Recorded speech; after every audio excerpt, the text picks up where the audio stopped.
Hello bachcho, let's read the question. So question says that which of the following species neither hypervalent nor hypovalent? So hypervalent क्या होता है? Hypervalent जिसका octet bonding के बाद 8 electron से कम हो, यानी बॉन्डिंग के बाद आटोमोस में 8 इलेक्ट्रॉन से कम हो। और हाइपोवैलेंट, अच्छा थोड़ा सा उल्टा लिखा है। हाइपर मतलब होता है 8 इलेक्ट्रॉन से ज्यादा और हाइपो मतलब होता है 8 इलेक्ट्रॉन से कम, लेस देन 8 इलेक्ट्रॉन्स हो किसमें, आपका आटोमोस में। और एक होता है आपका स्पेस, बेसिकली कहा जाता है मॉलिक्यूल्स प्रिसाइज, प्रिसाइज कहा जाता है जहां पे एग्जैक्टली 8 इलेक्ट्रॉन हो। जैसे ऑक्टेट रूल को फॉलो करते हैं कि ऑक्टेट रूल को फॉलो करती है, तो ऑक्टेट रूल को जो फॉलो करते हैं उसको ना ही हाइपरवैलेंट कहेंगे ना हाइपोवैलेंट कहेंगे। और जो ऑक्टेट रूल को फॉलो नहीं करती है, जिसमें इलेक्ट्रॉन 8 से ज्यादा या कम आ जाए, उसे कहता है हाइपर या हाइपो। तो दोनों के लिए यहाँ पे डिफाइन कर लिया। तो ऑक्टेट रूल को जो फॉलो करेगा आटोमोस में 1 इलेक्ट्रॉन होंगे, उसको हम नॉर्मल मॉलिक्यूल्स कहेंगे। तो अब इसमें से पूछा कि कौन सा आपका हाइपर या हाइपो नहीं है, मतलब जो ऑक्टेट रूल को फॉलो कर रही होंगी। तो हम एक एक चेक करते हैं। अब यहाँ से बात करें, जैसे बोरोन की बात करें तो बोरोन का आटोमोस होता है 3 इलेक्ट्रॉन्स। इसके बाद कार्बन है तो कार्बन में 4, नाइट्रोजन में होते हैं 5। फिर आपका नाइट्रोजन के बाद क्या आता है, ऑक्सीजन में 6 और फ्लोरीन में 7 होते हैं।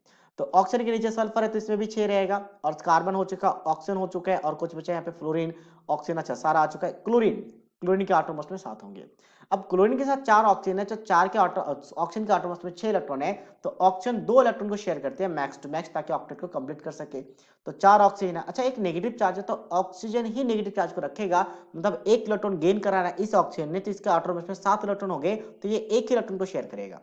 अच्छा फ्लोरीन, क्लोरीन के आटोमोस में 7 इलेक्ट्रॉन थे तो यहाँ पे 7 बॉन्ड बन चुके हैं, तो 7 इलेक्ट्रॉन शेयर हो चुके हैं। अब बॉन्डिंग के बाद कितने इलेक्ट्रॉन्स हैं, यहाँ पे 14 इलेक्ट्रॉन्स हैं, मतलब इलेक्ट्रॉन 8 से ज्यादा है। तो हम इसको क्या बोलेंगे, हाइपर वैलेंट कंपाउंड कहेंगे। इसे हाइपर वैलेंट कंपाउंड कहा करेंगे। नेक्स्ट हम बात करते हैं BF3 का। तो बोरोन का आटोमोस में 3 इलेक्ट्रॉन्स, फ्लोरीन के साथ, तो फ्लोरीन एक एक इलेक्ट्रॉन को शेयर करेगा ताकि ऑक्टेट कंप्लीट हो जाए। अब बोरोन के पास 3 ही इलेक्ट्रॉन्स थे, शेयर कर चुका है, फिर भी ऑक्टेट कंप्लीट नहीं है क्योंकि 6 इलेक्ट्रॉन हुए आफ्टर बॉन्डिंग। तो इसे कहेंगे हाइपोवैलेंट। इसे क्या कहेंगे हम लोग, हाइपोवैलेंट कंपाउंड। नेक्स्ट हम बात करते हैं सल्फर का। सल्फर के पास आटोमोस्ट में 6 इलेक्ट्रॉन, 4 ऑक्सीजन है। जैसे मैंने कहा कि ऑक्सीजन 2 इलेक्ट्रॉन को शेयर करती है, तो 2 इलेक्ट्रॉन शेयर करने की वजह से डबल बॉन्ड बनाएगी। अच्छा 2 नेगेटिव चार्ज है तो बाकी जो 2 ऑक्सीजन बचे वो एक एक नेगेटिव चार्ज को रखेगी। और नेगेटिव चार्ज जब गेन करते हैं, मतलब इलेक्ट्रॉन को गेन कर रहा है, मतलब 7 इलेक्ट्रॉन हो चुका है आटोमोस्ट में, तो इसलिए एक ही इलेक्ट्रॉन को शेयर करेगा। तो सल्फर की बात करें तो अब बॉन्डिंग के बाद हो चुका टोटल 6 बॉन्ड, मतलब 12 इलेक्ट्रॉन। तो क्या बन जाएगा, ये फिर से आपका हाइपर वैलेंट बन जाएगा, पहला जैसा हाइपर वैलेंट। नेक्स्ट हम बात करते हैं कार्बोनेट का। कार्बोनेट में CO3 है, तो CO3 में ऑक्सीजन फिर से है, तो 2 ऑक्सीजन ऐसे होंगे जो 2 नेगेटिव चार्ज रखेगा, मतलब इलेक्ट्रॉन गेन कर रहा है, तो ये सिंगल सिंगल बॉन्ड बनाएंगे, जो कि ऑलरेडी डिस्कस कर लिया हमने 2 केस में। तो बाकी एक ऑक्सीजन 2 बॉन्ड बनाएगी। तो अब इसके पास एग्जैक्टली 4 बॉन्ड है, मतलब 8 इलेक्ट्रॉन है।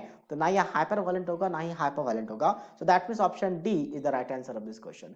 I hope you understood it well. All the best.